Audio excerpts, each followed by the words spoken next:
All right, guys, we got to talk about what's on everybody's mind recently. New decision out in Canada, much awaited. It's the Hockey Canada case. Yep. Everyone's talking about it. Yeah, and lots of protests and lots of other stuff. But what we did get out of this case is a very, very lengthy and thorough decision from the judge who ended up, presiding over the hearing and issuing her decision. It was a great judgment in terms if I can analysis. just say a couple of things. So go ahead. Good work by the defense. Yes. But I'm very thankful that the jury got dismissed. Yeah. I said this a few times when I was commenting publicly that at least at the end of the day, there will be a detailed written judgment with a very well-outlined analysis by a very experienced female judge so that everybody can read it if they want to and not come up with conspiracy theories or bullshit about our criminal justice system. And this is a very well written decision with excellent analysis. Very length, 93 pages. On a case where, like one of the defense lawyers said, the result is not unexpected. Yeah. This is a case that I said publicly should not have been brought. There maybe have been a public interest to have the trial simply because of how the Hockey Canada settlement came out.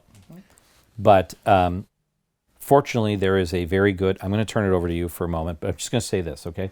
For all those idiots who have comments and say that our criminal justice system is broken, females, women who are abused are not going to come forward because they're not going to be believed. No, you will be if you're telling the truth. The truth, imagine. You won't be if you're not telling the truth. You won't be if you consented but then afterward regret what you did and are ashamed and can't deal with that shame, but then also realize, I can make $1 at the end of the day by filing a lawsuit against potential NHL players.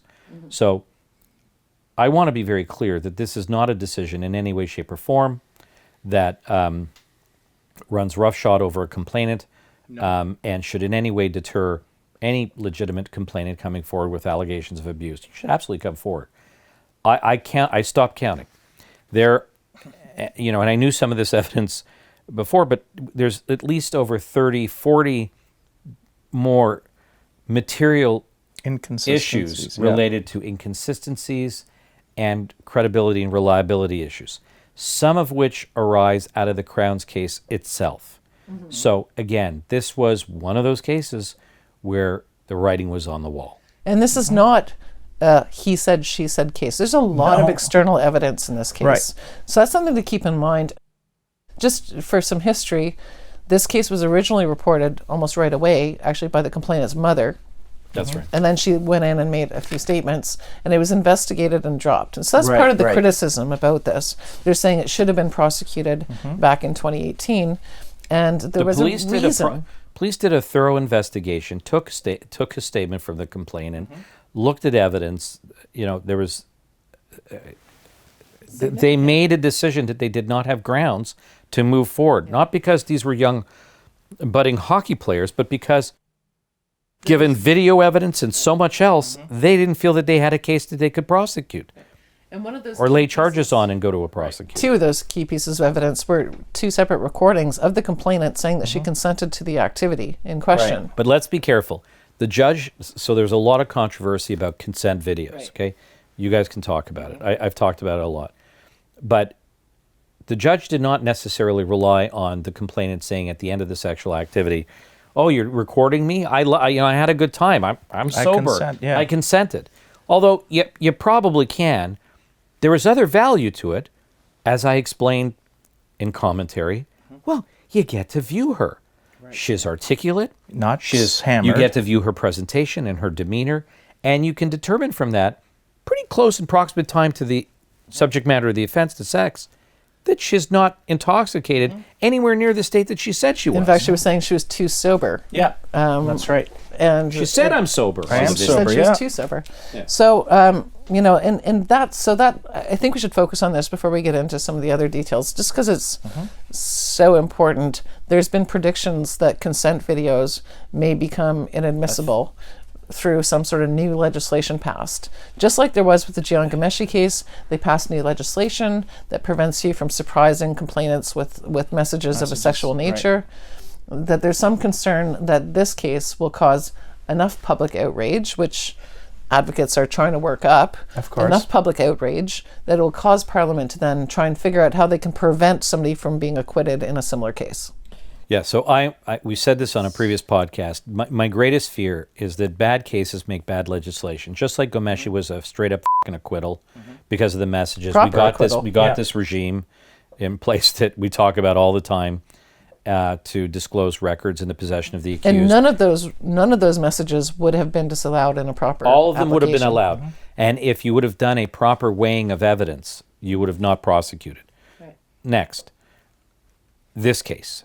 Another set of facts where these players should have and could have and easily would have been acquitted, I think, by any judge, leaving that aside, is one of those bad cases where you can get reactionary legislation, which can cause way too much mischief with this area of law. And so consent videos, look, that's a matter of weight to be determined. The judge did the proper analysis with this, but the video itself can't be. The videos are value, leaving aside the words spoken from the complainant about consent. You can't and should not exclude real evidence. Right.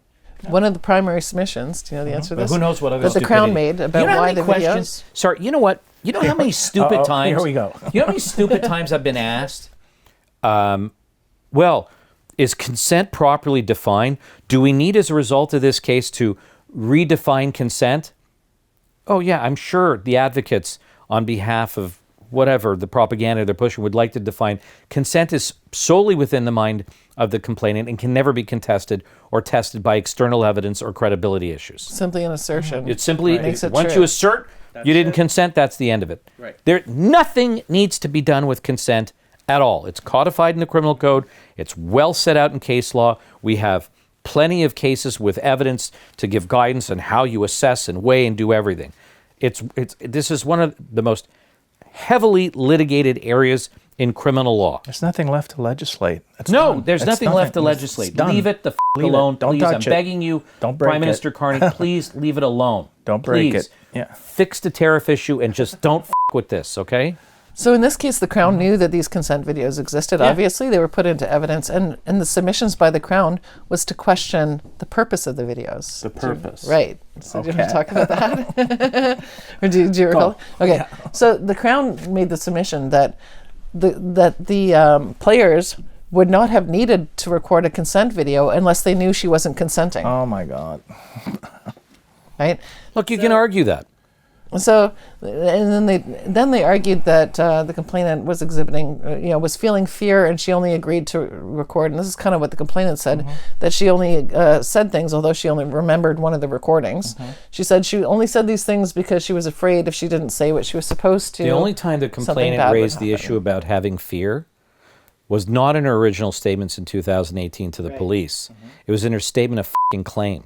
Ah. Right. And then it creeped into trial number 2. So 2018, this was originally seen by the police. They decided not to pursue the charges. Then a civil suit was brought, and She filed a statement of there was claim. evidence put into the civil suit that then became relevant. Well, it's not evidence, it's pleadings. Yeah. And you plead your Pleadings. case. And in there, she can be cross-examined on it. Was That's she? where she... Well, it was part of... I forget what happened with the civil. Well, it was settled. That's right? why this didn't go to disaster court. happened. Yeah. Because it didn't go to court. Because Hockey Canada, with the fund that they had, settled this immediately. Paid her. Not to the knowledge of the players. Correct. And The then players once it was as well. leaked, it pissed off the world. Right. And so you had to have this debauchery Just of so the case. people get it, yeah. But leaving that aside, in there, that's where the complainant introduces this element of fear, which isn't in their original statement. It's outlined in And there's some in really the great judgment. comments by the judge about this claim of fear and what's typical for a person to feel, which I think are very important. There's a few things I've highlighted in this decision that I think are going to be very important for future cases. But let's be clear. If there is a consent video in some other future case, and a complainant wants to say, well, I felt I had no choice but to say what I did on that video, that's fair. Put in the video, cross-examine, say what you want in examination in chief with the Crown, get cross-examined on it. It goes to assessment of credibility and reliability by the judge, and then they can decide what weight to attach to the video. Right. But you don't exclude it. No, not automatically. And you don't jump to conclusions that people do consent videos simply because they feel that they've done something wrong, so they're trying to cleanse that by doing a consent video. There may be legitimate, frankly, there's plenty of legitimate reasons why you want a consent video these days. When cross-examined, because one of the players did testify, when cross-examined about why the video was taken, it was said, well, as professional sports people, it's becoming a common practice to get consent videos just to protect ourselves. Yeah. And that's legitimate. Celebrities, athletes, etc. Because we've talked about this, Diana. You talk about power dynamics. Yeah. Right? Well, who holds the power? Well, celebrities can be targets. Yeah. right.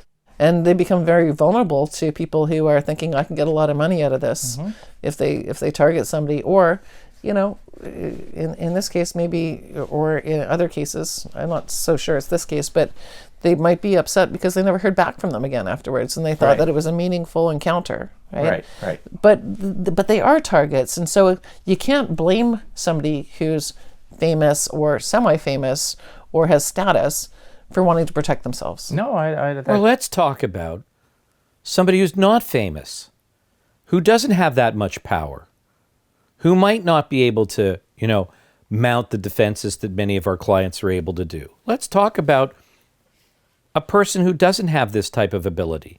Well, they may want a video simply to cover their ass because they may realize, I had a one-night stand. She's here. She's, we had a couple of drinks. She's great, but what the is going to happen to me? Oh my God. And you do a video. Right. Not out of malice. No, not out of malice. Did you have a good time? Did you enjoy yourself? Yeah, I had a really nice time. Are you really taking this video? I'm sorry, but yeah, I am, right?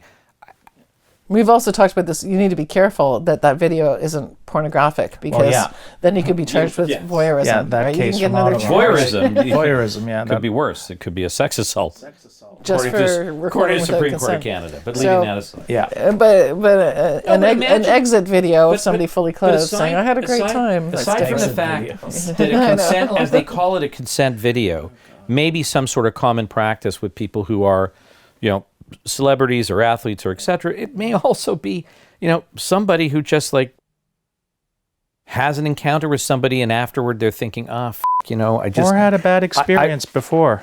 Yeah, and they just want to try and do something to make sure that there's no ambiguity later on if somebody has regret. Because regret, much contrary to what the propagandists will say, is a reason why people relabel their experience. And here the judge I'm talking a lot. Here the judge talks about it too, where she says, I have some sympathy for how she feels afterward. And there was a good question by one of the defense lawyers, that you'd rather say this than come to terms with the fact that you have the shame and guilt of agreeing and doing something that you probably really didn't want to do. Yeah. But we live In with our bad hindsight. decisions. That doesn't mean it's somebody else's fault. And she certainly wanted to make it their fault. Make it their fault, yeah. I just want to mention that Go ahead, guys. this case is findable on canley.org, Read it. Everybody read it. .org. Anybody who wants to criticize our it's criminal justice system, read it. 2025 ONSC 4319.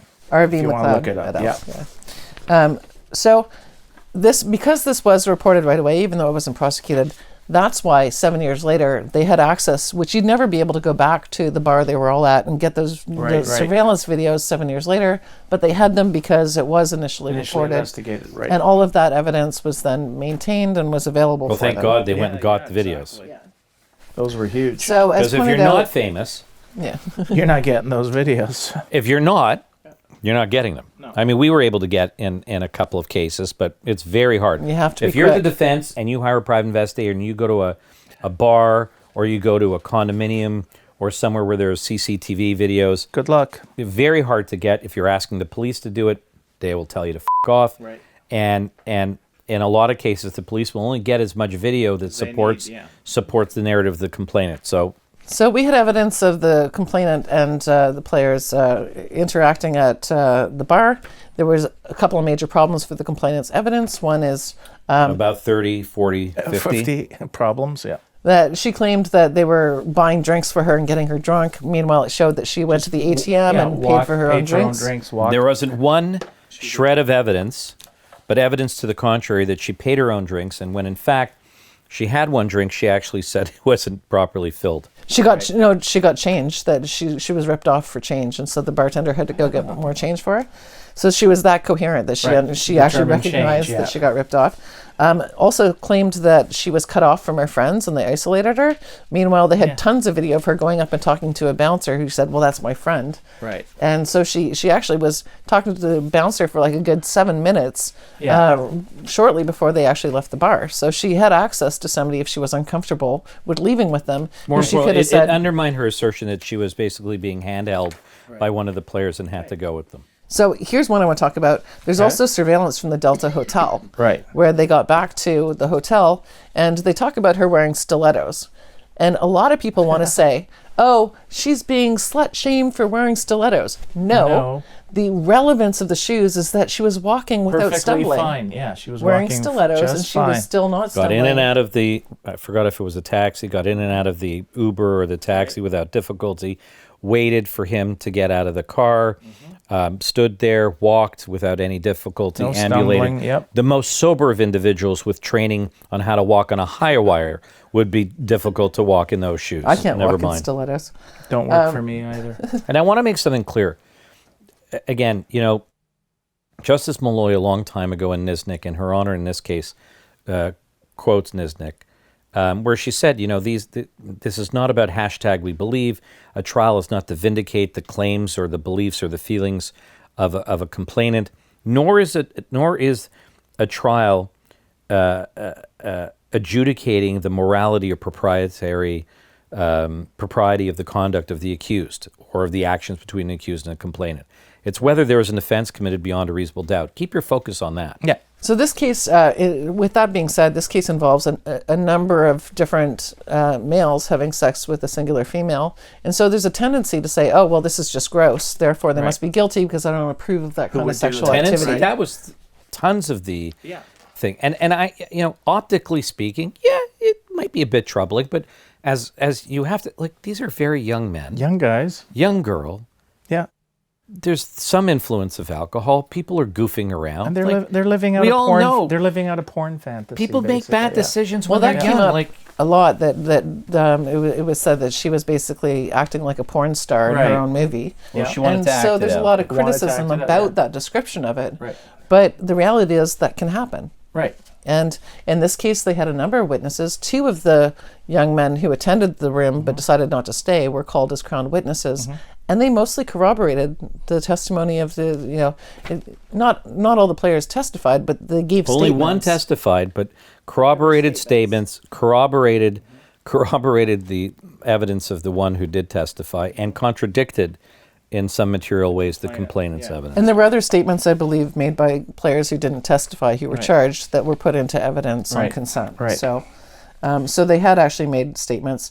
And interestingly, there was some stuff described about the complainant actually calling them all pussies and not- saying, yeah. you know, who's gonna f me? Who's gonna f me And first? Yeah. and each of the players described it slightly differently, which leads away from there being some sort of collusion between all of them, Right. because they described the same thing, but they didn't use precisely the same words. Right. And that's kind of compelling too, because we had like 7 different people who went into the room, not all of which stayed, but they all described essentially the same thing. And then there's discussion about, and this is a little more controversial.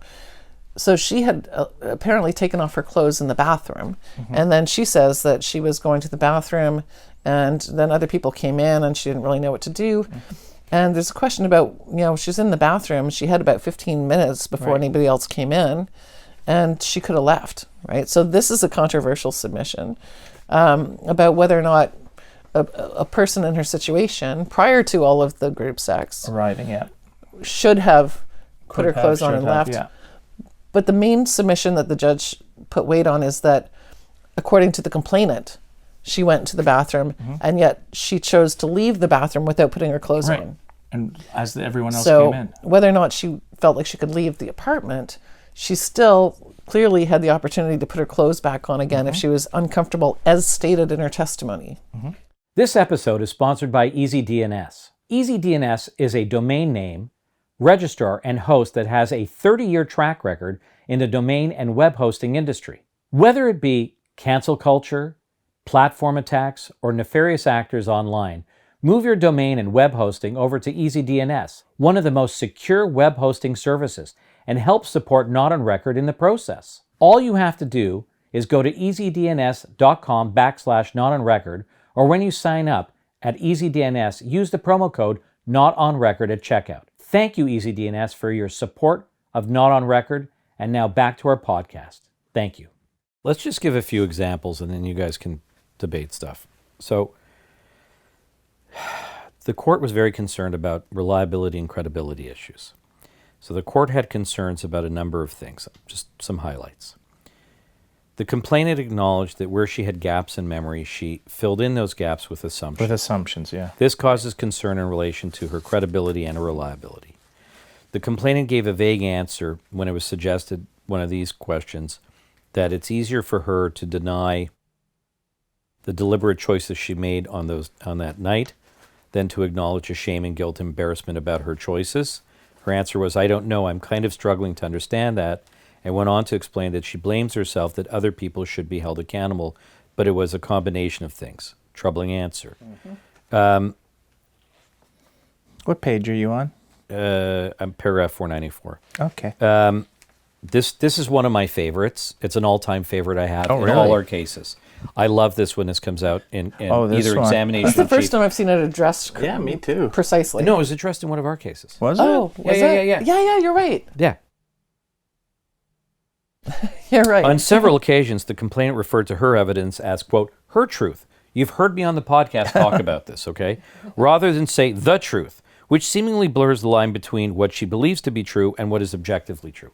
Very important fucking point. Yeah. Stop talking about my, this is my truth, her truth, whatever. That's I not don't care truth. what the video says. Right. My truth. My truth is, yeah. My truth is I did not shoot the person. Right. Even though that video shows in my hand an AR-15 aimed directly at the deceased, and you see me pulling the trigger and literally emptying out, do you still call it a magazine, an AR-15? The magazine. Yes, the magazine.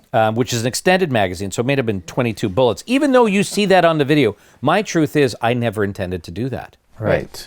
I thought that person was a chicken. Yeah.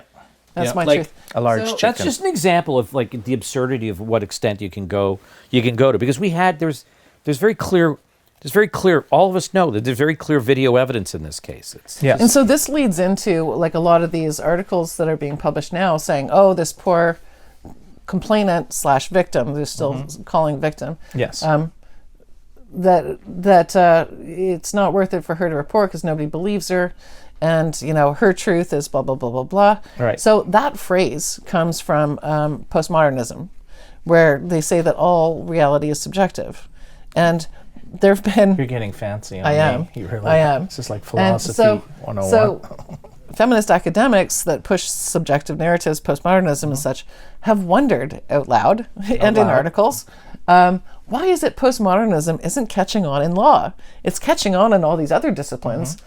Well, because in law we kind of care about trying to get at facts. We had a Crown attorney in a case 2 years ago make that debate. Oh, really? I know. Subjective reality. And the judge actually was very, very clever. She's just like, well, Very smart judge. She addressed the postmodernist arguments straight out. Really? That's impressive. So, people want to wax poetic about this. There is a reason why subjective truth is not acceptable. Because I want to vindicate the officers. There's a portion of her statement to police from 2018 where she said she believed that what occurred in the room was all okay in her mind. She was probably thinking, yeah, it's fine. You wonder why the police might be going, I guess she consented? I know, but these are all the details that get left out. Because I know I quoted this correctly. EM testified she was feeling scared and fearful when she was in the hotel room, yet she did not mention her fear in any of the 3 statements she provided to police in 2018. The first mention of the fear was in her statement of claim. She explained that she had not processed the fear yet. The complainant testified that her fear caused her to follow the directions of the men in the room to lay on the sheet on the floor and masturbate and moan. However, in 2018, she admitted in a statement to police that she was liking the attention a little bit. At the beginning, when confronted with the inconsistency, she said she had no explanation for that, and at that point, she had not yet processed what happened. The complainant testified in chief that she was trying to sneak away from what you said, McLeod, at the bar, and she spent plenty of time with this bouncer. The complainant testified it would have been obvious that she was not consenting to the sexual activity in the room because she was crying and trying to leave. However, this. She also testified she was crying because she was being laughed at or because of comments the men were making. It just goes on. When confronted with the possibility that the complainant to be consenting, she was engaged in sexual activity, testified, it could have appeared I was consenting. Mm-hmm. When confronted with inconsistencies between her evidence at trial and her earlier statements, she had a tendency to blame others. This is something we refer to, externalization, lack of agency, lack of accepting that. For example, to the detective, she blamed her civil lawyers for inconsistencies and failing to catch the errors contained in the statement to Hockey Canada. Someone else's fault. Yeah. Some of the testimony in chief, so this was the Crown calling her, was proven to be wrong compared to the video evidence. For instance, during examination, Chief EM was asked about the interaction she was having on the dance floor at the bar with Mr. McLeod and the other players. The complainant testified she felt uncomfortable and that Mr. McLeod took her hand and placed it on his crotch, as did others. When you play very carefully the fucking video, it shows that she places her hand on his crotch all on her own. Nobody's touching her, nothing. Like, it just goes on and like there's then she would there's say, reams of paragraphs. I don't then there's recall motive to doing fabricate. Right. So can you imagine if this was a jury case? So you brought up fear, though. And so there's an important section in here starting at paragraph 596. They're saying that in her mind she did not want to be engaging in the activity. She did so because she had no other option. She testified she didn't know how the men would react if she said no or if she tried to leave. And they talk about the fact that there's no usual way for a person to respond. It's well established. The court cannot and will not engage in stereotypical reasoning. But the Crown suggests in their written submissions that science tells us when a person is exposed to a threatening situation. This piece, yeah. That causes extreme fear, stress, or feeling that they cannot escape. The brain and body can flood with stress chemicals. So that's a quote from Crown submissions. And the judge responds, no evidence was called in this case as to what science tells us, scare quotes, science, about how people react to threatening situations. And then they cite the case of R.V. Hogard in 2024 from the Ontario Court of Appeal. And it says that the judge erred in admitting expert evidence of the effect of traumatic effects on the individual. Yeah. Because it was generalized to say how people generally respond to trauma with fear. Right. And as you mentioned, fear was not mentioned by the complainant until after the civil suit. And the judge does a very careful analysis. So she doesn't just discount the statement of fear and being compelled to comply. She assesses it in the context of the entirety of the evidence. When did the fear begin? When she first encountered these gentlemen? What were her actions? How does the video impact the assessment of whether the statement of fear is genuine? She took into consideration the totality of the evidence to arrive at the conclusion that she did. We're not saying that fear can't really vitiate consent, because there can be certain circumstances where you're absolutely fearful and then you're not consenting because it has to be subjective. We get that. But the totality of the circumstances in this case, with all the evidence, did not support that in any way, shape, or form. And, you have to keep in mind that the video isn't just her saying, yes, I consented. She's laughing and she's looking, and she's egging them on. She actually says, I'm too sober. Right? Yeah. Well, that's there's no video. way. There's no way that one of the players would have told her to say she was too sober. Right. She's clearly saying that, and that's the reason why you shouldn't make determinations about the evidence unless you were there in court. Yeah, I just want to be clear. The judge does a very, very detailed, careful analysis of this fear element. It occupies a lot of paragraphs and compares it to many aspects of the evidence, including statements. It's a blessing that this was a judge-alone trial at the end of the day, so that there is a written decision to read and clearly understand. This was not a case where a complainant was assailed and beaten up. This was clearly a case that was highly problematic and challenging from the prosecutorial side of this from the get-go. Yeah, and just as some people are saying, it just proves the system fails complainants. There's a lot of people. No, it doesn't. There's a lot of people who are also saying this is a case that never should have gone to trial. It was not in the public interest, and it was a waste of public resources because the prospect of conviction was so low given the video evidence. I agree with that, and my sentiment is that this was a case that should not have been brought forward. But because of the controversy that came out after the Hockey Canada civil suit was discovered, and the way the federal government, there's legislative changes done. Like Hockey Canada basically had to get reborn, right? Right. I forgot what happened. Like they were Loss of major sponsors. Hockey Canada, did they go bankrupt? I don't remember what happened. But because they had a private fund set aside right. to resolve these cases before they went public. There was, I forgot, but like there was a major rework of Hockey Canada. Right. And so it's important to keep in mind. As harmful as this has been to everybody, everybody. particularly, well, the five accused. Including the accused. No, I is what mean was the gonna five say. accused. Yeah. Yeah, especially To the a certain five extent, accused. the complainant too, but the five accused, They didn't even know Hockey Canada paid her out. right, but just think about it, because Hockey Canada's statement afterward is like, well, we have our own way of assessing. This is, Right. goes They're against still- our morality clauses, Right. etc. So their lives, their hockey careers are still pending. or over. Yeah. But leaving that aside, there is some value to having this judgment, because this is an excellent illustration of how the system should work And does work. in a criminal trial, and how we should be proud of our system. Right. Yeah, absolutely. It functioned And like you properly. said, if this had been a jury trial, remained a jury trial, then the public would have been unable to access a full reasoning. description and reasons. If there was an acquittal. That's there's another no question mark.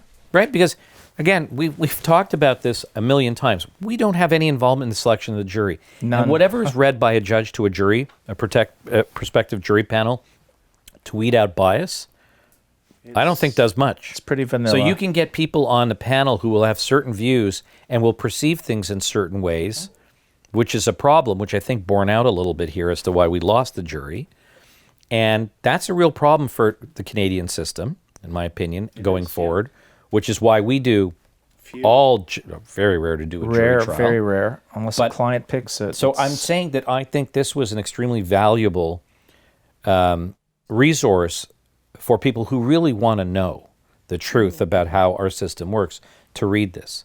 But of course, what comes out afterward is how can female defense lawyers defend men accused of sexual assault, etc. Yeah. our system is broken, and the grandstanding and the articles, why do female lawyers represent men in sexual What's the difference between that crimes? and why do female judges acquit whenever they Right. hear a sexual assault trial? Yeah, I know. Well, you have to remain neutral, and you have to serve the interests of justice and fair trials. Right. It's Imagine that simple. that. Yeah, I know. But this is, of course, there'll be further discussion about that particular criticism. And, Oh, yes. there's a lot of women that work at this firm, and Yeah, we've all shared our stories. They want to do a podcast themselves. Oh, they We've all addressing shared our why stories. would female lawyers represent men in sexual assault crimes?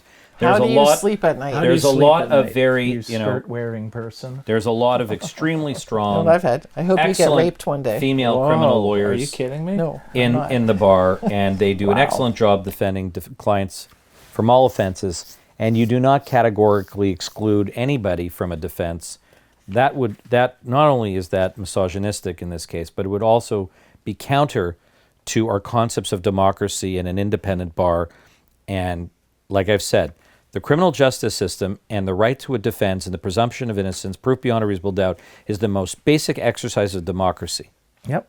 And female criminal lawyers are an exceptionally important part. We all do the same job. They do excellent work. We've got very strong criminal defense lawyers And judges, who female become judges, judges. Same with crown attorneys. This is disgusting. It really is. I'm not going to name whose article this is so that they don't have the benefit of getting the added attention. It's disgusting. It is. And there's a lot to be said about that. We'll deal with that another time. In another episode. Is there anything else that we wanted to say about this? I mean, No, I think everything's been covered. Yeah, I think that it's unfortunate for the young men who were acquitted, that their names and pictures are plastered all over the place. everybody and knows who they are anyway. Right. their careers have obviously been affected by it. I think it's unfortunate. But I think this is a great example of how the justice system worked. That's an excellent case study. Like, it's a roadmap. Read the judgment, folks, because it And just... it's unfortunate that media publicity made it so difficult to get a jury that could be impartial. I think that it's concerning about what's said. And as much as people might want to condemn the practices of Hockey Canada, that's much different than condemning the players who've been accused. And, you know, the late, great Christy Blatchford had actually written before that, in a way, you're better off if you get a public trial so that people can actually see the outcome. Right. Whereas if you're just villainized on social media, then you have no defense. You're canceled. Yeah. At the same time, you know, this was a circus, I think. Total. I think it was a complete... But again, it's good it was judge alone ultimately, because people need to see this. Yeah. I think what we have to remember, and we don't fall prey to extremist views or propaganda of lawyers or certain advocates, or I don't know what you want to call them, certain professors, that this #believe is an extremely dangerous proposition. And Propaganda. assailing our criminal justice system has become quite popular. I'm going to just move aside from Hockey Canada a little bit. But assailing our criminal justice system has become quite popular. Not just this case, when you talk about the bail reform, the criminal courts are broken. We don't always agree with a bail that may be granted in a certain case. We don't always agree with a sentence that's been meted out in a particular case. But by and large, we have an extremely functional criminal justice system, which is a pillar of functionality in the world. But we got to resist undermining the justice system. We got to have respect for the rule of law. We have to have respect for our criminal justice system. We have to respect our judges. We have to respect juries. We can't allow this to erode this trust. It's bad. It's insidious, and we can't allow it. We must have respect for the rule of law in this country. Yeah. And what happened, it might have been this week, that went completely unnoticed. The 2024 statistics for crime in Canada came out. Oh, yeah. Dropping. It's been dropping. Huge. Thefts are down, car thefts are down. Carjackings. Homicides are down, certain offenses are up. But by and large, we have seen a steady decline in criminal offenses. And if you listen to the media or some politicians, you'd think that we are living in crime wave, a complete, like, Gotham City, right, you know, without Batman, you know, like, it's just, you know, you walk anywhere. I mean, I feel quite safe walking in this city, aside from certain things, but, you know, which I won't get into, but, you know, we have a good city. We have good police services. People try and do what they do properly, and we can't undermine this system to the point that the public will feel crippled and terrified about our system. And that's not serving the public good. Right. Well, you know, and that's why I think this case plays an important function, in my opinion, for people to really read and understand. It's a learning tool. It's a learning tool. Yeah. I would say those same people who have an outcry every time somebody's acquitted of sexual assault, I wished I'd hear the same vehemence in their voice when they find out somebody was wrongfully convicted. Right. No, absolutely not. Right? No, or if they were to sit in on some of our cross-examinations, they'd be and, shocked. You know, we talked about the video that exonerated that poor guy. Had he not have this dash cam video, he could have been convicted. That dash cam video completely undermined the complainant. I mean, gutted the evidence. It was a complete and utter fabrication.